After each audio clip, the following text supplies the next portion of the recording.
Tu penses que les impôts, c'est juste pour ceux qui gagnent beaucoup d'argent? Erreur! En France, dès le premier euro de profit, tu es censé déclarer tes gains de trading. Que tu sois sur le forex, les cryptos ou encore en propre firme, le fisc va venir frapper à ta porte.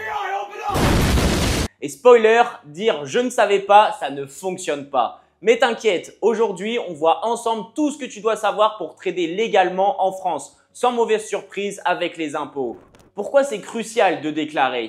La fiscalité du trading en France est complexe, mais incontournable. Il existe plusieurs cas de figure. Tu trades en ton nom via un compte titre, un compte crypto ou encore une plateforme étrangère. Tu es rémunéré par une propre firme du style FTMO ou Wealth Capital Funding. Tu veux structurer ton activité avec une micro-entreprise. Le point commun, tu dois déclarer. Même si tu gagnes juste 500 € par mois. Et on va voir ensemble quand, comment et sous quel statut. À partir de combien faut-il déclarer? En France, tout revenu est imposable par défaut, sauf si une loi l'exonère, même 50 €. Donc si tu gagnes 1 centime en trading, tu dois le déclarer. Ce n'est pas le montant qui déclenche l'obligation, c'est la nature du revenu. Mais attention, ça ne veut pas dire que tu vas payer des impôts immédiatement. Parfois, tu seras en dessous du seuil d'imposition, mais tu dois quand même le mentionner. Si tu trades dans ton nom propre, sur un compte titre ou encore sur BitGet, les gains issus du trading actions, indices, forex ou crypto, en nom propre, pas avec une société, entrent dans la catégorie des revenus de capitaux mobiliers.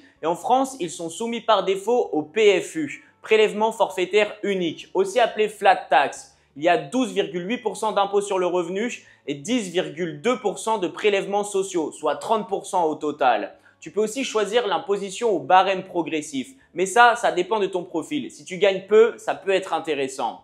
Tu déclares dans la case formulaire 2042 annexe en fonction du type de gain. Si tu fais du trading action, case 3VG, 3VG. Si tu fais des gains crypto, alors le formulaire 2086. Si tu trades sur Binance, Bybit ou autre plateforme étrangère, alors tu dois remplir en plus le formulaire 3916 bis pour signaler le compte à l'étranger. Ici, tu ne traites pas ton capital, tu es rémunéré en partage de profit, profit split.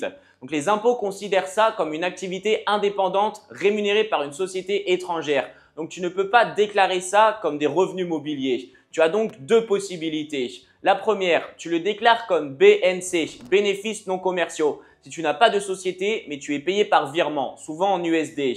Ou alors, tu ouvres une auto-entreprise. C'est recommandé si tu gagnes régulièrement. L'auto-entreprise, elle a des avantages. Le premier, c'est qu'il y a un seuil jusqu'à 77 700 € par an en prestations de services. Le deuxième, c'est qu'il y a des charges sociales fixes d'environ 22%. La troisième, c'est que son imposition est simplifiée grâce au prélèvement libératoire ou barème IR. Mais attention, une auto-entreprise ne permet pas de déduire des frais. Il n'y a pas d'amortissement PC ou abonnement par exemple. Pour ça, il faudrait passer en société SASU ou encore EURL. Si tu fais du trading pour FTMO, tu es censé déclarer les virements reçus, même s'ils arrivent sur Revolut ou Wise. Le fisc n'est pas dupe. Quand créer une structure auto-entreprise ou société? Voici quelques repères simples. Tu gagnes moins de 5 000 € par an, alors déclare en BNC occasionnel dans les cas 5HQ, 5KU sur la 2042. Tu gagnes entre 5 000 et 77 700 €, alors auto-entreprise est le plus optimal. Tu veux gérer des frais, investir, embaucher, alors va en société SASU ou EURL.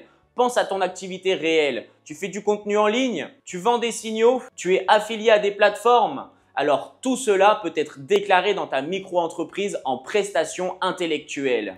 Voici un résumé des obligations fiscales selon ton profil. Si tu trades en compte propre, crypto, CFD ou action, alors déclare les plus-values en case 3VG ou formulaire 2086 pour la crypto.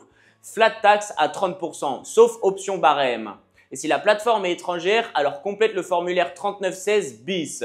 Si tu es trader en propre firme, FTMO ou Wealth Funding, alors déclare les virements reçus en BNC, case 5KU, 5HK ou via une auto-entreprise. Auto-entreprise est égal simplification plus couverture URSSAF. Si tu es trader avec une société, alors tu fais du trading pro, monte une SASU ou EURL sous le régime IS. Voici les erreurs fréquentes à éviter. La première, croire qu'en dessous de 5 000 €, on n'a rien à déclarer.